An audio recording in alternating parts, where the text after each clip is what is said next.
Hello again, everyone. It has been far too long since I have done one of these.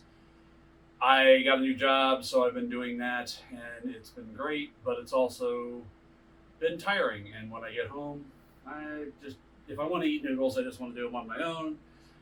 Unfortunately, I don't feel like filming it and sharing it with everyone, but today I have the day off. I'm missing talking to myself in a bedroom eating noodles. It's a weird thing. Today we have a couple of items. First off, we have Mr. Noodles, noodles in a cup, spicy chicken, poulet épicé. These are apparently the more common variety of cup noodle in Canada. Went to see my friend Rhonda back in April and picked these up. So, she acted like, well, you've never heard of Mr. Noodles? I'm like, no, I've never seen them. And she's like, yeah, that's just what we have here. So got those. They say they're imported. I don't know the country of origin on these, but they were imported into Canada. Then I imported them into the U.S. So those are some doubly imported noodles. Very, very imported. And then from our local Japanese grocer, One World Market, this is a onigiri, which they've labeled grenade or grenade, spicy crab onigiri grenade. So we'll give that a shot too. Um, I think they're just being funny, like firecracker. This is like a grenade. I don't know. Hopefully, there's no shrapnel involved. So let's go ahead and give the Mr. Noodles spicy chicken. Are we going to get a good break today? Yeah, that's good. Nice. And let's get our noodles here. They came with an individual packet of soup and vegetable matter. Sometimes you get them and everything is kind of included in the cup. This had a separate one. Right off the bat, there are green peas, and these seem to actually be cooked green peas as opposed to sometimes you get them in their like little, like just very fresh, dried green peas. They don't seem like they've ever been cooked one way or other. Little a little piss of corn, a little piss of corn in your ramen noodle. Yeah, sorry, I'm apparently tripping. I think that's supposed to be chicken.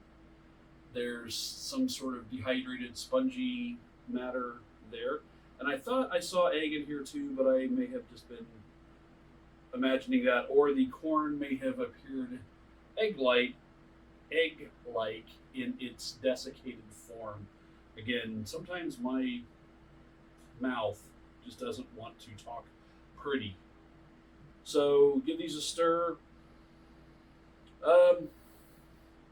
No real discernible smell. A little bit of a broth smell. Mostly hot cardboard. So the noodles, they look like instant noodles. The broth has absolutely no body, so it's not sticking to the noodles in any plausible way. But give these a shot. Itadakimasu.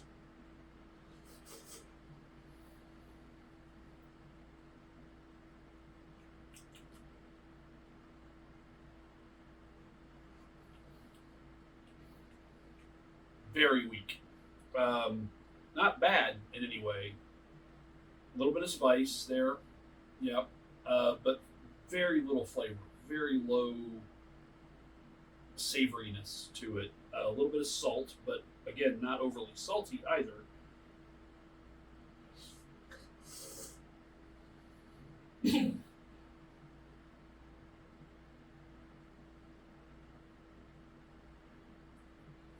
Good texture on the noodles, but not really nothing to write home about. Um,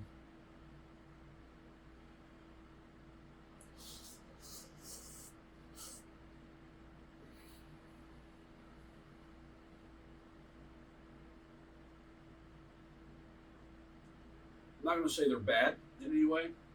Bland and kind of lifeless, um, but not awful. Just not really a lot going on. I think they could do with a good shot of chicken bouillon, and MSG to pop that flavor up a little bit.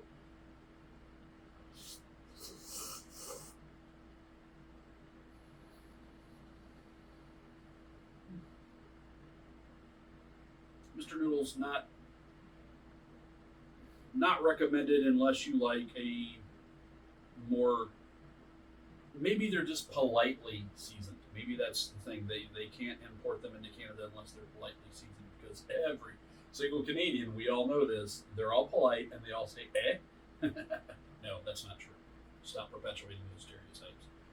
I know a lot of Canadians, well, actually, I don't know a lot of Canadians that are assholes, but I've been to Canada a lot of times and run into a lot of assholes. So the politeness thing is ridiculous. And the A thing is just completely not even a thing. That's like saying everyone in the U.S. has a Bronx accent. So,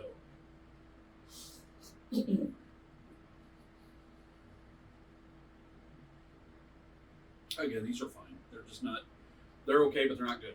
How's that? I'm going to try the spongiform material that might or might not be dehydrated chicken.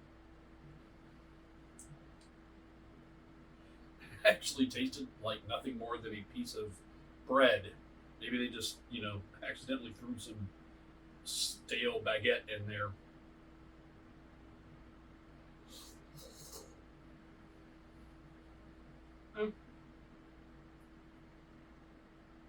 I'm sitting here kind of talking about how they're weak sauce and still putting them down, so yeah, I'm not recommended, but also not, if you're stuck in a Canadian bus station and your options are Mr. Noodles or not having anything in your belly, go for the Mr. Noodles. Not that bad of a deal. So here we're going to try the onigiri from One World Market, Indianapolis, Indiana. They're in Castleton, right next to the REI that's up there. If you guys know where that is, for all the indie people. And this device, it is a plastic wrap that goes around the onigiri. Onigiri is usually a triangle. They're known as rice balls, but they're usually a triangle shaped like this, wrapped in crispy nori seaweed with some sort of filling. Traditionally, an old-fashioned form of onigiri, you'll get them at convenience stores where they're already pre-wrapped, and the nori has gotten chewy and has kind of bonded to the rice. And there are some folks who absolutely love that. That's like that's what they want, and they will ignore this packaging. I don't. I like crispy nori, and this allows for this to be pre-made, stored for a day, and still have relatively crispy nori. Not as it's never going to be as crispy as if you just made it fresh, but still pretty good. So you take this wrap and you peel this little thing apart down here around like this, and basically it cuts it into two pieces. There is a layer of rice, the layer of plastic, a layer of nori, then another layer of plastic. So when you pull this apart, you're pulling a layer of plastic from between the rice and the nori, so the rice and the nori are not in contact when they're being stored like this. So sometimes this can be somewhat of a challenge to get that to let loose, but there we go. That's the interior wrap. And as you can see here, these pieces of nori are actually very dry. And I will just fold that around like so, still very crispy. And since I want this to be crispy, I'm going to go ahead and hustle here, because I don't want that nori hanging out on the rice too long.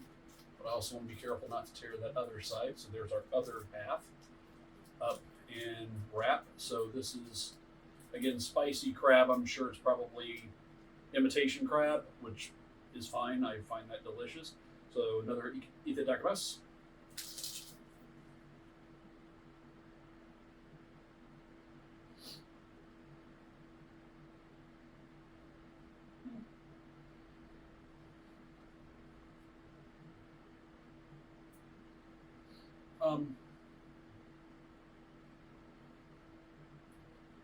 Fine. The crab, it's like a kind of spicy crab salad. I think it's spiced with sriracha. It has that kind of sriracha roasted pepper flavor. The only judgment criticism I would have of this is that the rice has no seasoning on it. And traditionally, if you make onigiri, you make them with salt water, so that your hands are actually, as you're making the shapes, are actually seasoning the rice with a little bit of salt on the outside. That's missing because the rice is actually a little bland, and they may not have used salt when they cooked it either, which is another thing that, unless you're making something like sumeshi, which is sushi rice, which you know you're going to season with dressing, later, almost always add salt to your rice so it seasons it as it's cooking. It actually molecularly gets into every grain of rice and gives it a little more flavor. This is fine though, and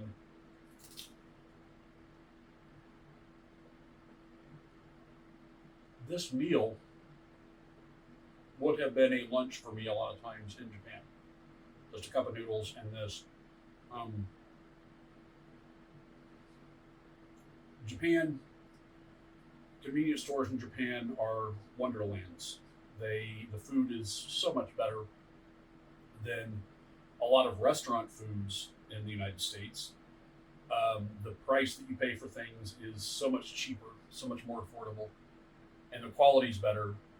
Plus, you can get magazines, and there are toiletries and makeup and medicine and drinks, really delicious drinks sometimes, like again, things that you would have to go to like a high-end coffee shop for, you can get in the convenience store in Japan.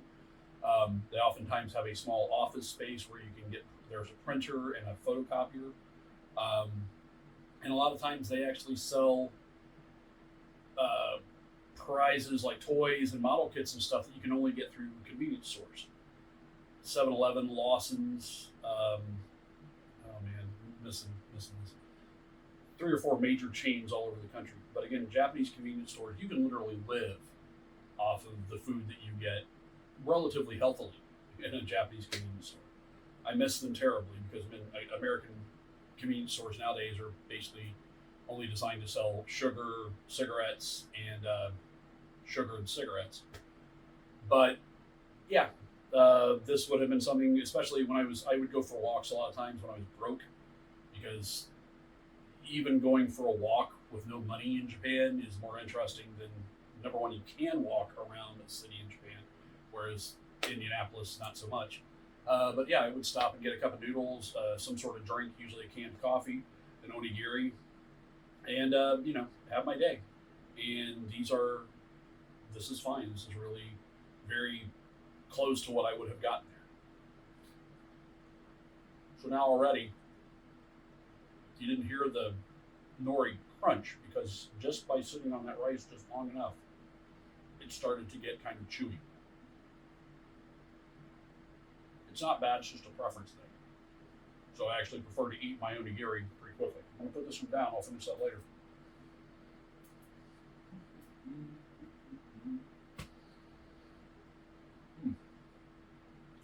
Damn it, I didn't do the short noodle thing where I go good or whatever. Maybe I'll do that later, I don't know. But like I said, I haven't done these in a while. They kind of stopped being fun for a little bit. So, but I think that was more my headspace. I didn't realize how messed up I was, not having a job for so long and having to ask people for money and all this stuff. It grinds you down until there's very little left, much like too little butter spread over too much toast, if that's the Hobbit quote. But now I'm working, I enjoy my job, not super lucrative, but enough that should keep me going. And today I bought, 2 new tires for my truck, brand new, professionally installed tires. I didn't have to buy them from, my cousin Elmer, But I have a complicated concept. I hate the idea that we oftentimes have to work to make other people fabulously wealthy just to keep ourselves in shelter and food and clothing. It's I don't like that concept, but at the same time, I like having shelter, food, and clothing. So I have to do what you have to do. This job has been satisfying. It's not something I really want to talk about too much, but I enjoy it. It's been rewarding, and it's something that I think that I can develop into another career. I have basically decided to not pursue being a graphic designer anymore. I've done it for 20 years, trying to find a place where I could kind of get into it and get really good at being a graphic designer. It's never happened, and it's been incredibly frustrating. And finally letting it go and saying, no, I'm done chasing this, it makes me sad, but it also is a great relief because I don't have to care about that particular thing anymore. I can care about something else now. And oddly enough, being 53 and feeling like, I never had that chance. I never got stuck in at the place that was going to make me a really great designer. Now it's just like, okay, I can start something fresh. I have no expectations about what I'm doing now. I know that I want to do a good job. I want to get better at it. I want to understand what I'm doing more thoroughly. But I don't have a desire to do it as much as I did with graphic design. So therefore, I don't think the capability for disappointment is there, the possibility for disappointment. Whereas with graphic design, it literally felt like this is my calling. I was born to do this. I used to tell people all the time, I grew up in a print shop. I grew up in my dad's print shop. I grew up surrounded by the ephemera and the material of design and printing. And I went to Heron, I graduated, I did well in college, and then I got out and fell flat on my face and continued for 20 years to basically fall flat on my face. And there is only so much falling flat on your face that I'm willing or want to do, and this career change has allowed me to kind of say, we're done. So that's been good. Otherwise, I want to do more of these. I probably will. They won't be weekly or anything. I don't want to make any kind of guarantees, but again, they're enjoyable. I need to get back into them. And otherwise, I hope everyone who's watching this, or I know you, if you don't know me, whatever, friends, people who just watched this for the first time, I hope you guys are all doing great. The world sucks sometimes, and we all have to be nice to each other. And I just hope that things are going well for you. So thanks for stopping by today. I will talk to you later. Bye.